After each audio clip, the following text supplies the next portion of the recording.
मनोबुद्ध्यहङ्कारचित्तानि नाम न च श्रोत्रजिह्वे न च घ्राणनेत्रे न च व्योमभूमिर्न तेजो न वायु चिदानन्दरूप शिवोऽहं शिवोऽहम् न च प्राणसंज्ञो न वै पञ्चवायु न वा सप्तधातुर्न वा पञ्चकोश न वा पाणिपादं न चोपस्थपायु चिदानन्दरूप शिवोऽहं शिवोऽहम्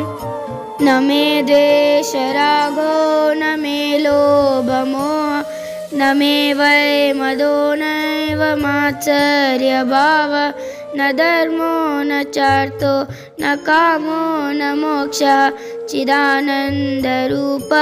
शिवोऽहं शिवोऽहम् न पुण्यं न पापं न सौख्यं न दुःखं न मन्त्रो न तीर्थं न वेदा न यज्ञ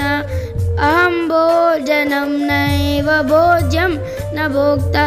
चिदानन्दरूप शिवोऽहं शिवोऽहम् न मे मृत्युशङ्का न मे जातिभेदा पिता नैव मे नैव माता न जन्म न बन्धुर्न मित्रं गुरुर्नैव शिष्य चिदानन्दरूप शिवोऽहं शिवोऽहम् अहं निर्विकल्पो निराकाररूपो विभुत्वाच्च सर्वत्र सर्वेन्द्रियाणां